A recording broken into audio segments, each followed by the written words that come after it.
हाँ जी, सभी को नमस्ते, नमस्कार। आप सबका स्वागत है, इस्तकबाल है जी स्टडीज़ चैनल पे। तो साथियों, हमने जो एक दिन पहले ये वीडियो पढ़ा था और समझा था, वो था भारत और मालदीव के रिश्तों के सिलसिले में। और हमने हिंद महासागर में चीन और भारत के बीच में जो शक्ति संतुलन का खेल चल रहा है, उसके इर्द-गिर्द उन चीज़ों को समझने का प्रयास किया था। और हमने कंक्लूजन के तौर पे ये बताया था कि ये जो रिश्तों में तनातनी है, ये ज़्यादा लंबी नहीं चलेगी। तो उसके हमने 3 कारण बताए थे। पहला कारण तो हमने ये बताया था कि मालदीव का जो हाल है वो धीरे-धीरे श्रीलंका और पाकिस्तान जैसा हो सकता है, वो कर्ज के संकट में फँस सकता है। तो मैंने आपको उसकी पुष्टि टेलीग्राम चैनल पे 2 स्क्रीनशॉट भेज के कर दी थी कि आईएमएफ ने अपने डेटा में, नए डेटा में ये कहा है कि मालदीव अगर ऐसे ही आर्थिक नीति अपनाता रहा तो वो बड़े कर्ज संकट में फँस सकता है। दूसरी बात मैंने ये कही थी कि ऐसा नहीं होता है कि रिश्ते पड़ोसी के साथ अचानक ही बहुत ज़्यादा खराब कर दिए जाए, क्योंकि दोनों तरफ कुछ रणनीतिकार ऐसे होते हैं जो जानते हैं कि पड़ोसी को कभी नहीं बदला जा सकता। तो ये जो सैनिकों को बाहर करने का मुद्दा है, ये एक बीच बिचाव का रास्ता निकल जाएगा। तो वो भी मैंने स्क्रीनशॉट भेज के आपको टेलीग्राम चैनल पे बता दिया था कि बीबीसी हिंदी पे वो आर्टिकल आया हुआ था।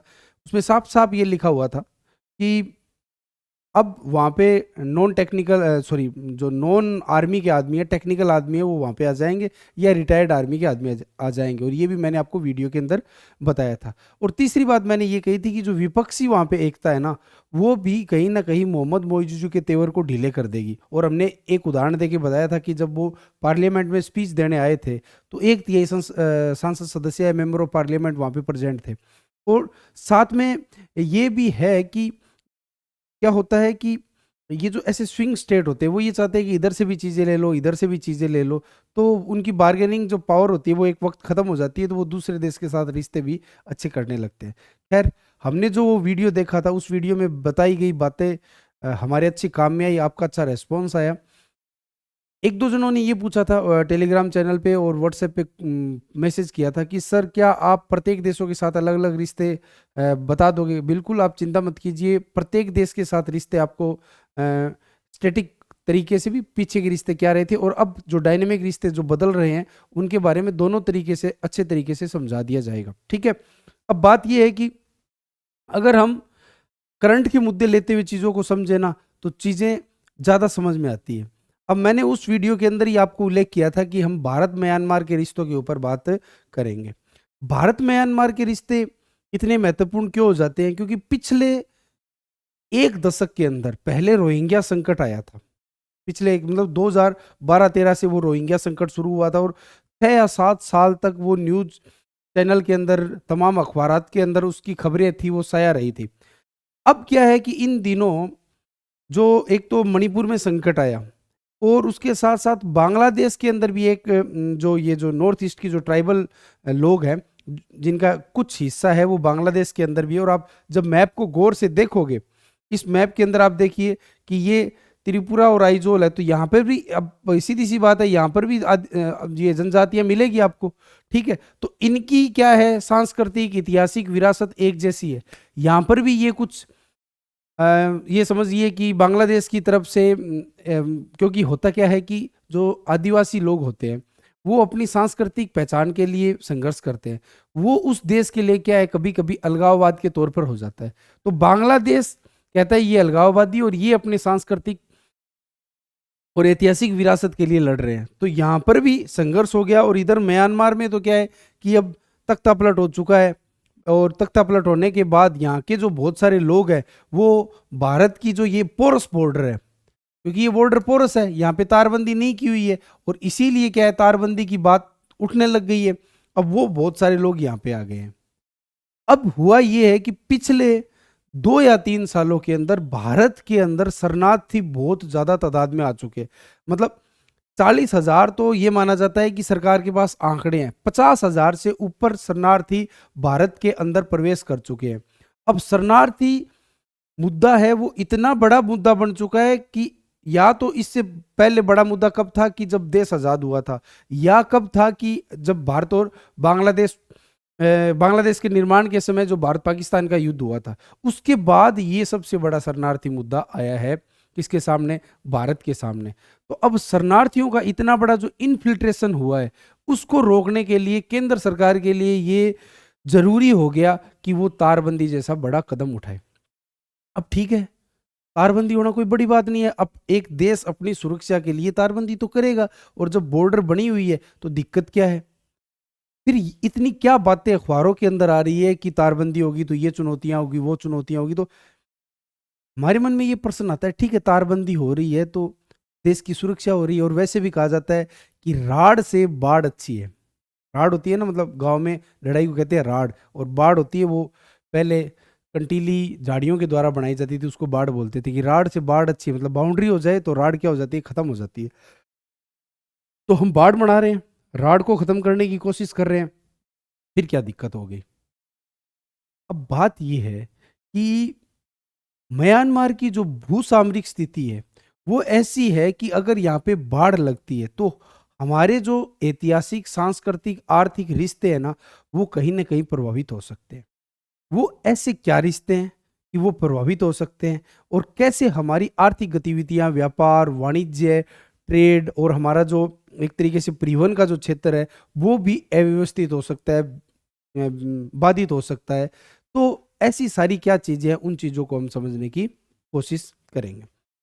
फिलहाल बात करते हैं हम दो मुद्दों को लेके, कि मणिपुर के अंदर जो हिंसा और आगजनी और जो बहुत बुरे हालात उत्पन्न हुए थे, उसका एक कारण ये माना जाता है कि वहां से, म्यांमार से जो शरणार्थी आए थे, उन शरणार्थियों ने ये सब किया था, और उनमें बहुत सारे ड्रग्स के, और जो अवैध जो ड्रग्स हो रहा था, और अवैध जो ये ह्यूमन ट्रैफिकिंग होती है, मानव व्यापार होता है, उस मानव व्यापार के जो बड़े खिलाड़ी थे, उन खिलाड़ियों ने वो हिंसा करवाई थी। ठीक है, अब सरकार को ये लगता है, जैसे मैंने आपको टेलीग्राम चैनल पे ये इमेज भेजी थी कि म्यांमार के अंदर से ड्रग्स निकलती है, और वो यहाँ पे, अब देखो पूर्वोत्तर भारत एकदम पास में नहीं आ गया क्या?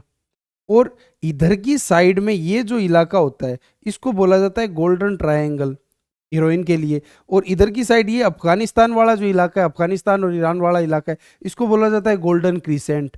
अब भारत इन दोनों के बीच में फंस गया, और पता है ड्रग्स के अंदर दो नंबर का पैसा आता है, अवैध पैसा होता है, और उस अवैध पैसे से आतंकवाद को बहुत ज्यादा पोषण मिलता है। तो भारत के लिए ये बड़ा खतरा पैदा हो गया कि एक तरीके से शरणार्थी भी आ रहे हैं, इधर बांग्लादेश में संकट है, इधर म्यांमार में संकट है, और वो शरणार्थी भारत के अंदर आते जा रहे हैं, और साथ में वो ड्रग्स और ह्यूमन ट्रैफिकिंग से जुड़े हुए हैं। तो ये भारत के लिए क्या हो चुकी है, बड़ी चुनौती हो चुकी है।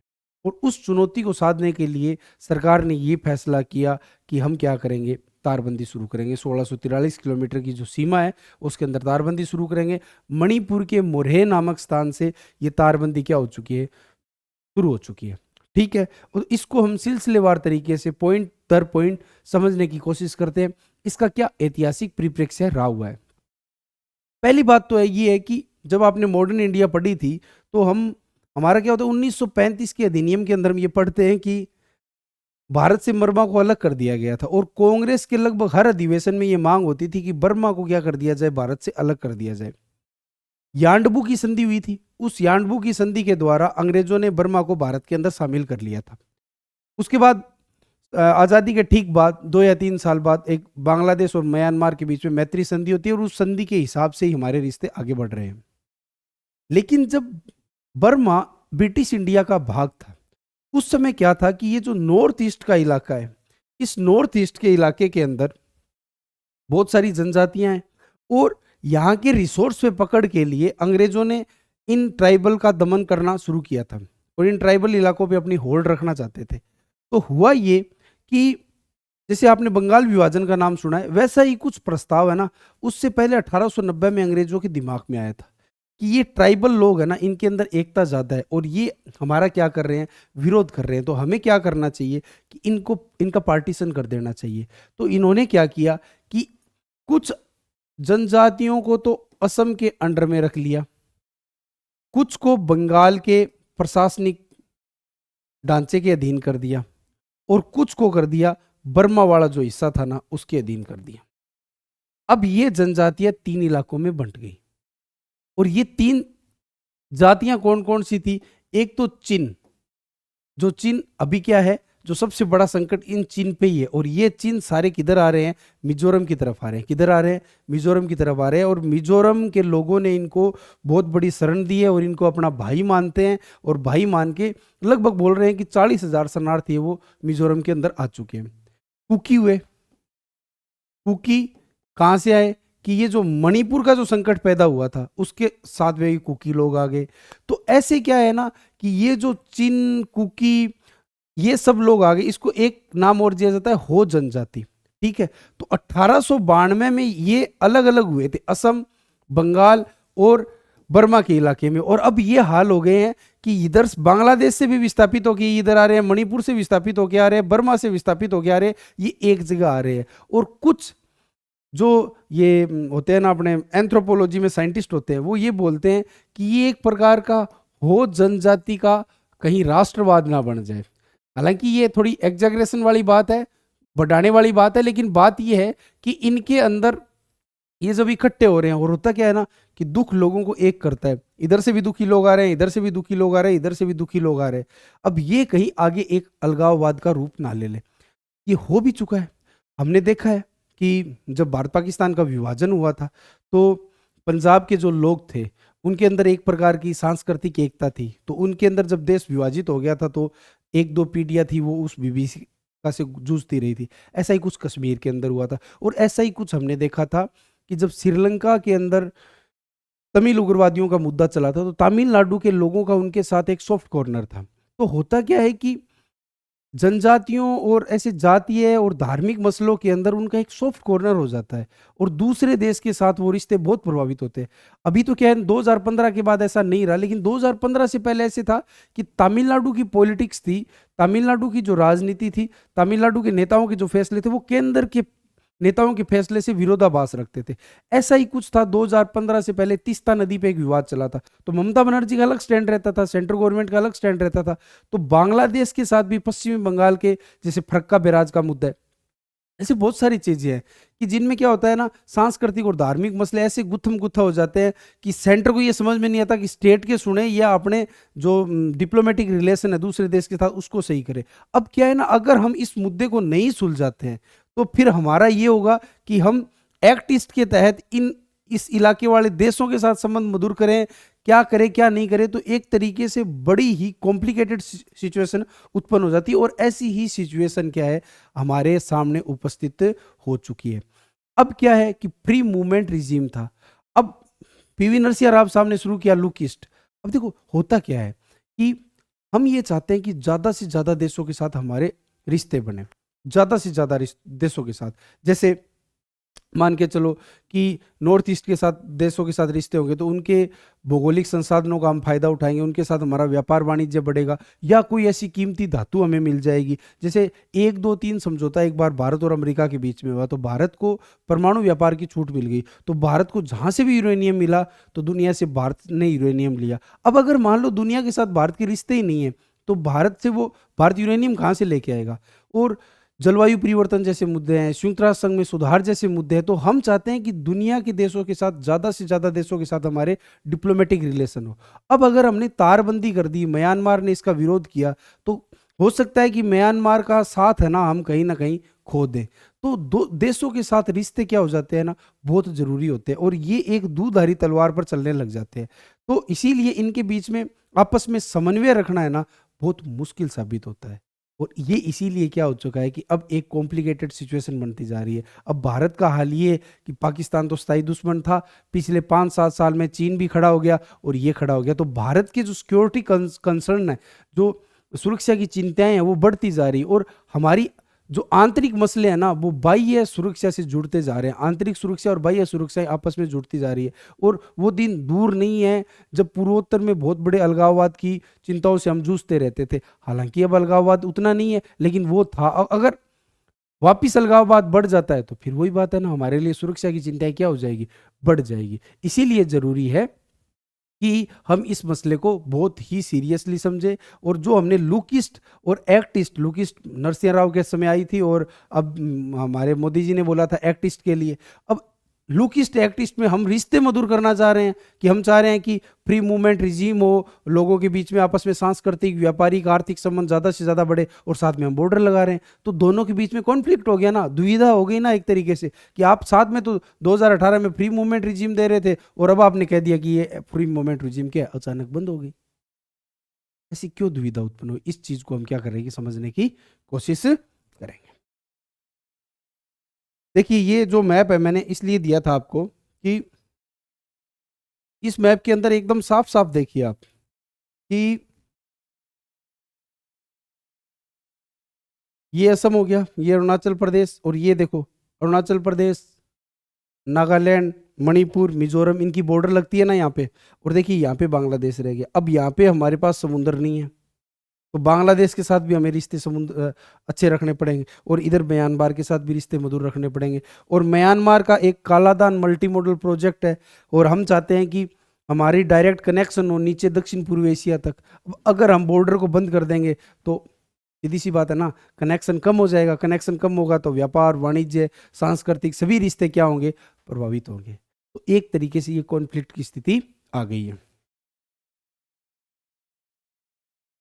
ये मैंने आपको टेलीग्राम चैनल पे बता दिया था कि ये जो गोल्डन क्रिसेंट का इलाका है और ये गोल्डन ट्रायंगल का इलाका है, और भारत इनके बीच में फंसा हुआ है। और क्या अफगानिस्तान में पिछले दिनों के अंदर अफीम की खेती पर पाबंदी लगाई गई, तो अफीम की खेती के अंदर बहुत ज़्यादा कमी आई है। और म्यांमार में क्या है, अफीम की खेती बढ़ गई। तो अब दुनिया का एक नंबर उत्पादक देश कौन हो चुका है, म्यांमार हो चुका है। और अब देखिए कि जैसे ये उत्पादक बढ़ा है तो सीधी सी बात है ड्रग्स का काम तो बढ़ेगा ना। अब हाल ये है कि देखिए अगर किसान अनाज का उत्पादन करता है तो उसे मंडी में बेचने जाना पड़ता है, लेकिन ऐसी फसलों का आप उत्पादन करते हो ना, तो लोग गाड़ियां लेकर किसान के खेत में जाकर और कहते हैं कि ये लो पैसे और उगाओ, और जब उग जाता है तो उसको जाके इतना पैसा देते हैं, मतलब कहते हैं कि 500% तक अफीम की फसल के लिए दाम है ना वो ज़्यादा देने लग गए हैं लोगों को। तो अब देखिए अब किसान अगर अफीम की खेती ज़्यादा करेंगे, ड्रग्स का कारोबार बढ़ेगा, तो भारत पड़ोसी देश है तो सबसे ज़्यादा किसको जूझना पड़ेगा, भारत को जूझना पड़ेगा। तो जैसे उड़ता पंजाब था वैसे उड़ता मणिपुर, उड़ता मिजोरम भी हो सकता है आगे आगे के हालात में। खैर अब हम पढ़ते हैं इन चीज़ों को पॉइंट दर पॉइंट, जो कुछ चीज़ें हमने डिस्कस कर ली है वो पॉइंट के अंदर साथ साथ आती जाएगी। भारत म्यांमार संबंध, भाई ये सुरक्षा का मसला है, मैंने आपको बता दिया, क्योंकि म्यांमार की बॉर्डर है और साथ में कौन लग रहा है, चीन लग रहा है भाई साहब। कौन लग रहा है, चीन। और चीन और भारत के बीच में शक्ति संतुलन का खेल चल रहा है, और इसीलिए म्यांमार के अंदर दो ऐसे पोर्ट है। एक पोर्ट तो है सितवे, सितवे पोर्ट के अंदर ये रहा, सितवे पोर्ट था ना वो चीन के अधीन है, सॉरी भारत के पास है। किसके पास है, भारत। भारत उस पर अपना काम कर रहा है। और एक पोर्ट है क्याऊ कप्यू, क्याऊ कप्यू क्या है, क्याऊ कप्यू।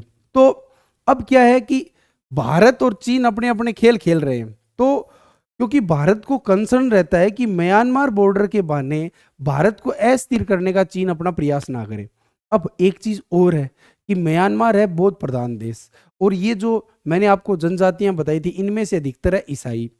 अब क्या है ना, बौद्ध धर्म और ईसाई धर्म के नाम पर एक धार्मिक अलगाववाद को भी चीन पैदा कर सकता है।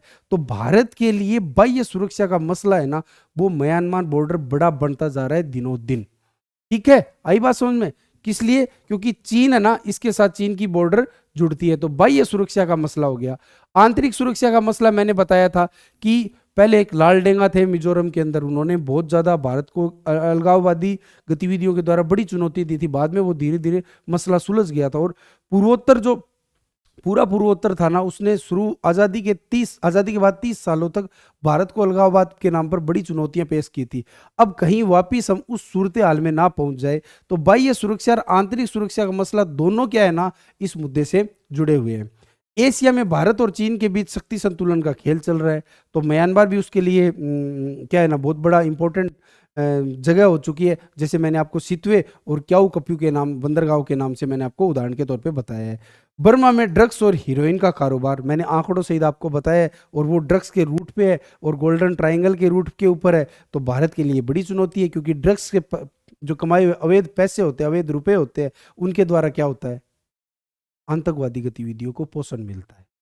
अलगाववादी गतिविधियों को पोषण मिलता है, जो भारत के लिए एक बड़ा खतरा पेश कर सकता है। तो बर्मा में ड्रग्स और जो हीरोइन का कारोबार है ना, ये सब चीजें क्या है ना, भारतीय सरकार को सोचने के लिए मजबूर कर रही है। और इसीलिए क्या हो रहा है, इसीलिए क्या हो रहा है कि भारत की सरकार मजबूर है कि भारत म्यांमार सीमा पे क्या की जानी चाहिए, तारबंदी की जानी चाहिए। अब तारबंदी की चुनौतियां क्या क्या है वो हम इस वीडियो के आगे वाले सेक्शन के अंदर पढ़ेंगे। गोल्डन ट्रायंगल और गोल्डन क्रिसेंट मैंने आपको समझा दिया कि ये क्या है। अब देखो कई बार क्या होता है ना, आईआर में 2 नंबर का छोटा प्रश्न आ जाता है कि गोल्डन ट्रायंगल क्या है और गोल्डन क्रिसेंट क्या है। ठीक है, आप इसको ढंग से समझ लेना। देश के पड़ोसी देश और सीमा पर स्थित हमारे राज्य, जैसे मैंने आपको उदाहरण के तौर पर बताया था कि तमिलनाडु और श्रीलंका के रिश्ते हैं। ठीक है, और मैंने आप 2015 से पहले के रिश्ते देखोगे ना, तो तमिलनाडु की राजनीति भारत की केंद्र सरकार की राजनीति को कई बार तो सीधी चुनौती पेश कर देती थी। ऐसे ही कश्मीर और पाकिस्तान के रिश्ते हो गए। अब क्या हुआ, कश्मीर के कुछ लोग होते हैं जिनके सांस्कृतिक रिश्ते हैं, तो वो भारत की केंद्र सरकार को भी क्या है ना, सीधी चुनौती पेश कर देते हैं। ऐसे ही कई बार पंजाब और भारत के रिश्ते, पंजाब और पाकिस्तान के रिश्ते थे, वो भी हमारे सामने ऐसी चुनौती पेश कर देते हैं। अब कहीं ऐसा ना हो कि ये जो पड़ोसी जो राज्य है, मणिपुर हुआ, मिजोरम हुआ, अरुणाचल प्रदेश हुआ, नागालैंड हुआ, त्रिपुरा हुआ, कहीं ये भी ऐसी चुनौतियां हमारे सामने पेश ना करने लग जाए, तो होगा क्या कि पहले पाकिस्तान था, चीन था, और अब क्या होगी, म्यांमार बॉर्डर हो गई। और ये हमारे लिए क्या हो जाएगी, बड़ी चुनौतियां हो जाएगी। मिजोरम में शरणार्थियों का विवाद। अब मिजोरम में बहुत सारे शरणार्थी आ गए, मैंने आपको बताया था, बांग्लादेश की साइड से भी आ रहे हैं, मणिपुर की साइड से भी आ रहे हैं, और बर्मा की साइड से भी आ रहे हैं। कुकी कहाँ से आए, कुकी कहाँ से आए, कुकी आए मणिपुर से। चीन कहाँ से आए, बर्मा से। और ये चीन कहाँ से आए कि अब क्या हुआ कि म्यांमार के अंदर तख्ता पलट हो गया। तख्ता पलट होने के बाद वहां के लोगों ने मिलकर सेना को बड़ी चुनौती दी, तो वहां पे एक अलग फ्रंट बना है, वहां पे अलग सेना बनी है। तो वहां पे क्या हुआ कि वो सेना को खदेड़ रहे हैं। अब आम जनता उसे त्रस्त हो चुकी है, तो आम जनता क्या किधर की तरफ जाएगी कि जहाँ पे शांति हो। अब भारत और म्यांमार की बॉर्डर पोरस है, तो उन्होंने भारत को पार किया, और मिजोरम के लोगों ने कहा कि ये तो हमारे पुराने भाई हैं, और उनको अपने यहाँ बुला लिया।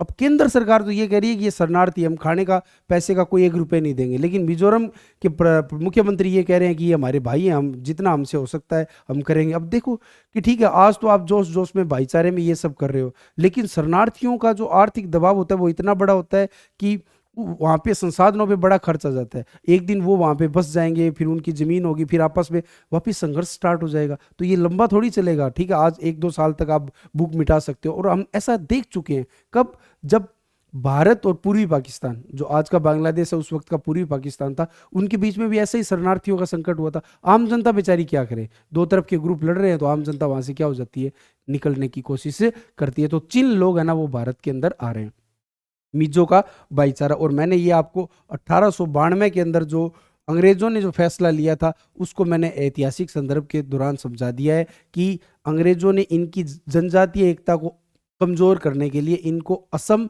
बंगाल, उस वक्त के बंगाल और बर्मा के अधीन कर दिया था। तो इन जनजातियों का क्या हो गया था, बंटवारा हो गया था, प्रशासनिक बंटवारा हो गया था। और अब इस वक्त की सूरत हाल की स्थितियों के कारण ये एक जगह आ रहे हैं, और इनमें कहीं ना कहीं अलगाववाद धीरे धीरे सुलगना शुरू हो रहा है। जो जनजाति बोला जाता है इनको, कुकी, चिन और मिजो को, तो जो जनजाति का ऐतिहासिक राष्ट्रवाद, पीडीएफ और एनएजी। अब ये क्या है ना कि ये इस वक्त जो बर्मा के अंदर जो विरोध हो रहा है ना, अब आप इसको आप जाके देखना कि नेशनल जो यूनिटी गवर्नमेंट बनाई थी उन्होंने उसमें, और उस गवर्नमेंट के अंदर जो ये जो सेना के खिलाफ जो इन्होंने बर्मा के लोगों ने जो एक संगठन बनाया है, उस संगठन की एक सेना भी है, और वो सेना क्या कर रही है, वहाँ पे लड़ाई कर रही है। और ये दोनों संगठन जो है ना, वो बर्मा के अंदर बहुत ज़्यादा चर्चा के अंदर है। और इन दोनों संगठनों के ऊपर आप पक्का ध्यान रखना कि ये पेपर के अंदर आने के पूरे पूरे क्या है, इनके चांस है। आपको टेलीग्राम ग्रुप के अंदर मैं इसके बारे में पूरी डिटेल आपको भेज दूंगा, आप इसके बारे में सर्च करना कि ये क्या चीज़ है। ठीक है, तो पीडीएफ और एनएजी मैंने पॉइंट के तौर पे रख दिया है। तारबंदी के बाद निगरानी की चुनौती। अब देखो, चलो मान लो तारबंदी कर दी, अब क्या है ना कि वो भौगोलिक इलाका इतना दुर्गम है, इतनी जनजातीय विविधता है, ये नहीं है कि वहाँ पे रोड की समस्या है कि पक्की रोड नहीं है, वहां पे कच्ची रोड छोड़ो, कई जगह तो इतना दुर्गम है कि आप पैदल नहीं जा सकते। अब उस जगह की निगरानी कैसे करोगे? घने वन है, क्योंकि आप जानते हो पूर्वोत्तर का इलाका है, बारिश बहुत ज़्यादा होती है, और वहाँ की जो पहाड़ियाँ हैं वो बहुत ही खड़ी पहाड़ियाँ हैं, क्योंकि जब भारतीय उपमहाद्वीप का निर्माण हुआ था तो कहते हैं कि वो सोकट अचानक बंद हुआ था, तो वहाँ की पहाड़ियाँ ज़्यादा खड़ी हो गई थी। ये आपने भूगोल के अंदर पढ़ा है। तो इतना दुर्गम इलाके की आप निगरानी कैसे करोगे? पहली चुनौती। दूसरी चुनौती ये होती है कि बॉर्डर पर निगरानी तभी संभव होती है जब दोनों तरफ के इलाकों के बीच में सहयोग होता है। अब दूसरा आदमी ये सोचे कि मेरे को इन्फिल्ट्रेशन करना है, तो फिर दूसरा तो बेचारा बंदूक तान के ही खड़ा रहेगा, जैसा कि कश्मीर के अंदर पाकिस्तान की तरफ से होता है। अगर मान लो म्यांमार सहयोग नहीं करता है, तो फिर हम क्या करें? और म्यांमार सहयोग कैसे करे? म्यांमार के खुद के अंदर भी तलवारें निकली हुई है, अभी पता नहीं है कि गवर्नमेंट आगे किस फॉर्म में आएगी, सेना रहेगी या लोकतंत्र का रूप आएगा। तो निगरानी की चुनौती दोनों तरफ से है। उतने दुर्गम इलाके की हम सर्विलांस कैसे करेंगे, मॉनिटरिंग कैसे करेंगे, और दूसरी चुनौती है कि म्यांमार की तरफ से हमें कितना सहयोग मिलेगा। अलगाववाद, आंतरिक सुरक्षा, बाह्य सुरक्षा और ड्रग्स कारोबार की एक मिली-जुली चुनौती भारत के सामने पेश होती हुई जा रही है। मैंने बताया था कि जनजातियों का अलगाववाद पैदा हो सकता है, ये आंतरिक सुरक्षा की चुनौतियाँ उत्पन्न कर सकती है, बाह्य सुरक्षा हमें चीन भी चुनौती दे सकता है, और ड्रग्स कारोबार, जैसे कि मैंने आपको आंकड़ों से बताया था कि म्यांमार अफ़ीम का सबसे बड़ा उत्पादक हो गया है, और अगर यहाँ पे ड्रग्स कारोबार बढ़ा, तो ये सब मिलके एक तरीके से आतंकवाद का, अलगाववाद का एक ऐसा मिश्रण हो जाएगा जो भारत को पूर्वी सीमा पर एक बड़ी चुनौती पेश करेंगे। मतलब भारत के लिए एक लड़ाई का तीसरा फ्रंट भी खुलने को तैयार हो जाएगा। पहले भी भारत और पाकिस्तान और चीन से ना वो अपनी चुनौतियों से जूझ रहा है, तो बर्मा भी कहीं बड़ी चुनौती ना बन जाए। इसीलिए ये मुद्दा क्या है ना, बहुत बड़ा बन चुका है। तारबंदी के बाद उत्पन्न होने वाली स्थितियां, जैसे मैंने बताया था, अब कंडीशन ये होगी कि हम एक्ट ईस्ट के द्वारा अपने रिश्ते सुधारें दक्षिणी पूर्वी एशिया के देशों के साथ में। देखिए, भारत इतिहास के अंदर भारत ताकतवर जब रहा है जब भारत के दक्षिणी पूर्वी एशिया, मध्य एशिया और पश्चिमी एशिया देशों के साथ सबसे बढ़िया बेहतरीन संबंध रहे, तब भारत दुनिया का सबसे बड़ा पावरफुल देश रहा है। अगर हम अपने इन देशों के साथ रिश्ते, व्यापार, वाणिज्य, सांस्कृतिक, आर्थिक संबंध बेहतर नहीं कर पाएंगे, तो क्या होगा कि हमारी जीडीपी जो ग्रोथ है ना वो कमज़ोर हो जाएगी और हम बड़े राष्ट्र नहीं बन पाएंगे। तो ये हमारे लिए ज़रूरी है कि हम इन देशों के साथ रिश्ते अच्छे करें। तो हम जो look east act east policy ला रहे थे, तो अब ये फ्री मूवमेंट रिजीम जो हम बंद करने जा रहे हैं, इसको बंद कर देंगे तो जो एक्ट ईस्ट पॉलिसी की जो नीति है वो क्या होगी? कहीं ना कहीं कमज़ोर होगी। अब बर्मा, एक तो गंगा मेकांग परिषद के सारे हमारे देश के साथ जुड़ा हुआ है, एक बिमस्टेक के सारे जुड़ा हुआ है, और फिर हम आसियान देशों के साथ अपने रिश्ते मधुर करना चाहते हैं, और बर्मा भी, म्यांमार भी है ना आसियान देशों का एक सदस्य है। तो कुल मिला के क्या है, अगर हम तारबंदी करेंगे तो रिश्तों के अंदर कहीं ना कहीं क्या होगी, एक प्रकार की रुकावट आएगी, एक प्रकार की बाधा आएगी, और जो गतिविधियां चल रही है, चाहे वो सांस्कृतिक गतिविधियां हो, आर्थिक गतिविधियां हो, वाणिज्यिक गतिविधियां हो, तकनीकी गतिविधियां हो, रोड बन रही थी, रेलवे बन रहा था, कालाधान मल्टी मॉडल जैसे प्रोजेक्ट चल रहे थे, वो क्या हो जाएंगे? बाधित हो जाएंगे। तो रिश्तों के अंदर क्या है ना, एक प्रकार की रुकावट आने लग जाती है। आसियान देशों के साथ रिश्ते, ये भी मैंने आपको समझा दिया।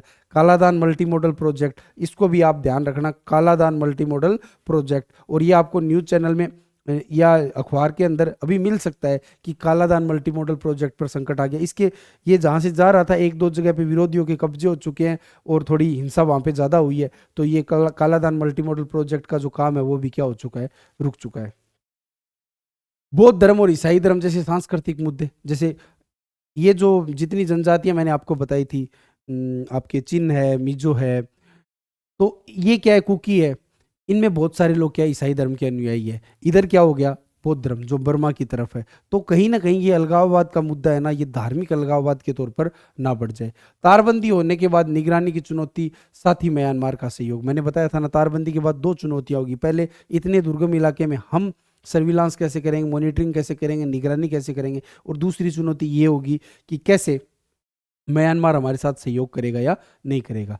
दूसरी बात यह है कि देखिए जलवायु परिवर्तन और वन उन्मूलन भी बहुत बड़ा मुद्दा है। मैंने आपको बताया था कि किसी देश के साथ आजकल संबंध इस बात पे भी निर्भर करता है, ये सीओपी जितनी होती है ना, उसमें जो विकासशील देश है वो अपनी बात रखते हैं विकसित देशों के सामने। अब म्यांमार जैसा देश हमारे लिए बहुत महत्वपूर्ण हो जाता है और एक जैव विविधता केंद्र है यहाँ पे, जो ये जो इलाका है, ठीक है, मैं पूर्वोत्तर भारत है और बर्मा वाला इलाका है। अब जैव विविधता है, जलवायु परिवर्तन जैसा मुद्दा है, वन उन्मूलन जैसा मुद्दा है, तो ये चीजें क्या हो जाती है ना, अंतर्राष्ट्रीय संबंधों में मिक्स हो जाती है। इसको भी हमें क्या करना पड़ेगा, एड्रेस करना पड़ेगा। तो ये भी एक बहुत इंपॉर्टेंट मुद्दा है। अब क्या, अगर आपको ये लगता है सर ये कौन सा मुद्दा हो गया, ये दो देशों के साथ रिश्ते बिगड़े ना, तो आजकल जलवायु परिवर्तन बहुत बड़ा मुद्दा है। कल को एक ऐसी आपदा आ जाए, क्योंकि नदियां, पहाड़, झीलें सब साथ जाए, कल को मतलब एक प्राकृतिक आपदा आ जाए, दोनों देश जूझने लग जाएं, तो दोनों देश मिलके कैसे काम करेंगे। तो जलवायु परिवर्तन और वन उन्मूलन जैसे भी मुद्दे हैं, जब हम सीओपी पढ़ेंगे तब मैं आपको समझाऊंगा। श्रीलंका, तमिलनाडु, पाकिस्तान, कश्मीर, पाकिस्तान, पंजाब जैसे सांस्कृतिक मुद्दे का उभरना, पहले ऐसे मुद्दे उभर चुके थे, कहीं वो मुद्दे वापस ना उभर जाए हमारे सामने। ये सब चीजें भारत बर्मा म्यांमार मुद्दे के अंदर इंपॉर्टेंट है। इन सब चीज़ों का इंटरकनेक्शन है। तो मोटी मोटी 3 या 4 बातें हैं। पहली बात तो ये है कि हम एक्ट ईस्ट के तहत क्या इन देशों के साथ रिश्ते मधुर करें, या ये जो पोरस बॉर्डर है उसको तारबंदी करें।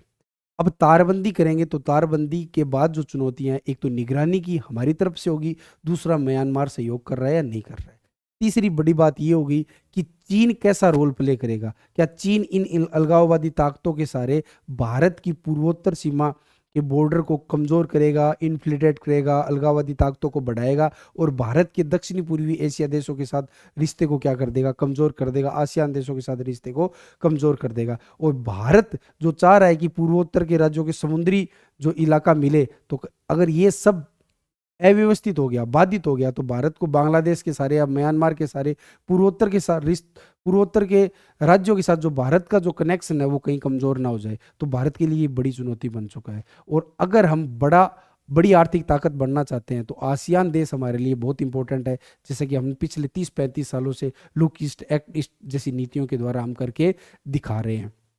तो ये सारी बातें हैं जो हमारे सामने आ रही है। अब आप पूछोगे सर इसका रास्ता क्या है। देखो, किसी के साथ अगर रिश्ते बिगड़ जाए ना, तो कहीं ना कहीं ऐसे साझा हित होते हैं तो उनके लिए भी इम्पोर्टेंट है, हमारे लिए भी इम्पोर्टेंट है। तो उन साझा हितों पर मिलकर काम करना चाहिए, वो साझा हितों के मुद्दे ढूंढने चाहिए। वो साझा हितों के मुद्दे क्या क्या रहेंगे, जब हम भारत म्यांमार रिश्तों को पढ़ेंगे तब मैं आपको बताऊंगा। जैसे बड़ा बड़ा तो साझा हित यही है कि आप व्यापार को बढ़ाओ, पर्यटन को बढ़ाओ, धार्मिक पर्यटन को बढ़ाओ, सांस्कृतिक रिश्ते को बढ़ाओ, ठीक है, और जलवायु परिवर्तन जैसे मुद्दों पे मिलके काम करो, और ऐसे संगठन बनाओ जैसे बिमस्टेक जैसा संगठन है, उसमें म्यांमार को आप आगे लेके आओ।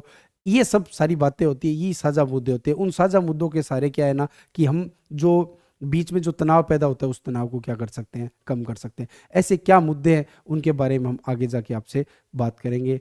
आपको ये वीडियो कैसा लगा आप मेरे को ज़रूर बताइए। टेलीग्राम चैनल पे राजस्थान एग्जाम टॉपर जो नाम का टेलीग्राम चैनल है, उस पर आप मेरे से मिल सकते हो, बात कर सकते हो। आप सबका बहुत बहुत शुक्रिया और धन्यवाद। आगे आने वाला जो हमारा मुद्दा है वो रहेगा पाकिस्तान का चुनाव। पाकिस्तान के चुनाव के अंदर क्या क्या हुई, वहाँ पे जो बोलते हैं ना, चुनाव को बोलते हैं इंतखाबात, इंतखाबात कैसा रहा, जमहूरियत कैसी रही, पाकिस्तान की जमहूरियत का क्या भविष्य रहेगा, अक्सरियत, अल्कियत, जो ये उर्दू के शब्द आते हैं अक्सर जब वीडियो के अंदर सुनते हैं, उनके बारे में बात करेंगे। पाकिस्तान की का लोकतंत्र, पाकिस्तान की आर्मी, पाकिस्तान की जुडिशरी किस डायरेक्शन में जा रही है और पाकिस्तान की जनता क्या चाह रही है, इन सब के बारे में हम तसल्ली से बात करेंगे और भारत पाकिस्तान रिश्तों के बारे में समझेंगे। बाकी भारत म्यांमार के जो ऐतिहासिक और जो स्टेटिक पार्ट है जो समझते हैं, उसको हम अलग से समझ लेंगे। आज हमारा मुद्दा ये था कि जो वर्तमान हालात पैदा हुए हैं उन सबको क्या है। तो मैंने बड़े बड़े मुद्दे आपको एक छोटे वीडियो के अंदर समझाने की कोशिश की है,